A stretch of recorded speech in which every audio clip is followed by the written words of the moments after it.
Hello and welcome to Cocktails with a Twist of History, your digital destination for all things cocktails. So, I'm a music lover and particularly classic rock. One really great group was the Traveling Wilburys, and they were formed in 1988. But before we continue, please make sure to subscribe, please make sure to follow, make sure to like, and to send a link of the show to somebody so that they can enjoy Cocktails with a Twist of History. The Traveling Wilburys had some really great people. People like Bob Dylan, George Harrison, Roy Orbison, Tom Petty, and Jeff Lynne. One of their hits is a song called Handle Me With Care. Technically, I think it was Handle With Care. Their voices were really different, but they worked perfectly together. What does this have to do with cocktails, you ask? Glad you asked.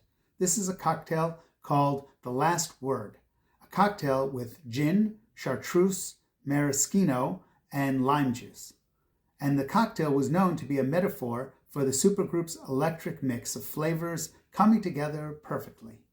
The cocktail, The Last Word, was originally from a place called the Detroit Athletic Club, and this was in the 1910s, way before the Traveling Wilburys, electric guitars, and rock music.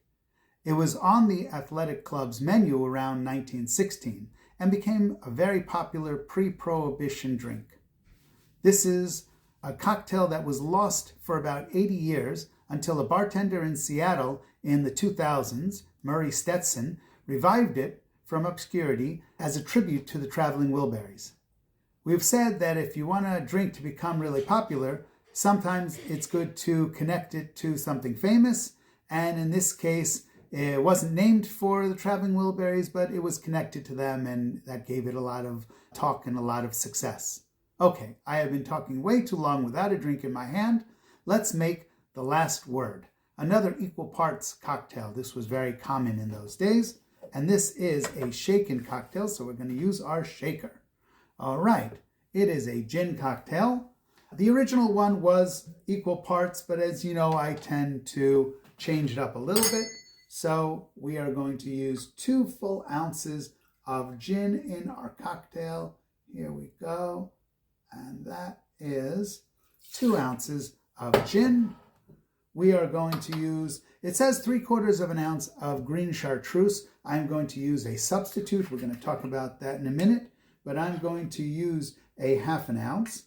These type of bittersweet liqueurs tend to be a little bit overpowering, and I don't like to overpower my cocktail.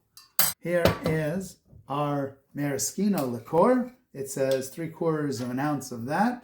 We are going to use a full 3/4 of an ounce of maraschino liqueur. And now we need 3/4 of an ounce of fresh lime juice.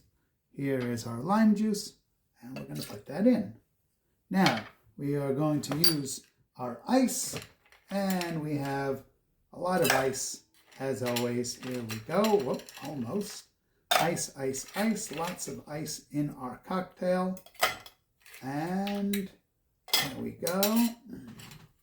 We're going to cover it up and make sure to hold the top and to shake. This really doesn't need a lot of shaking. I tend to tell you which ones require a lot and which ones don't. And we are going to use a martini glass. Sometimes I've seen this in a coupe, but today we're going to use a martini glass. And here we go. Let's pour out the cocktail. That is a really nice looking cocktail. And it says to use a cherry for our garnish. And here's our cherry. And look at that, floats beautifully. And let's try it. Cheers. Oh, very interesting.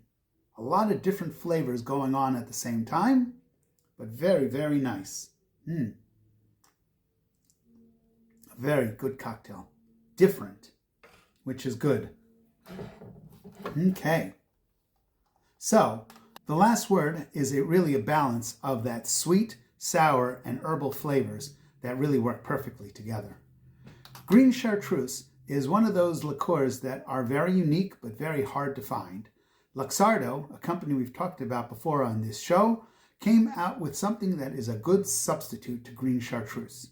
It's easy to get, it's not expensive, it's called Del Santo, and it's described as a complex Italian herbal liqueur, which is exactly what green chartreuse is. Bringing a cocktail back to life is not an easy thing to do. You have to make sure it's right for the modern tastes and to make it popular enough for the people to follow. This one seems to have done it. In the 1960s, if you would have asked at a bar for a The Last Word cocktail, they would have looked at you funny. No Google yet to look it up. Today, most places will know what you're talking about. It was lucky enough to get on the list of, quote, popular cocktails to order. As always, if you know other pieces of the story, we want to hear it. Please, you can put it in the comments, you can send it to us by email, or you can tell it to the bottle. We want to know. Also, please make sure to subscribe, make sure to follow, make sure to like, and send a link of the show to somebody so that they can enjoy cocktails with a twist of history. Thank you.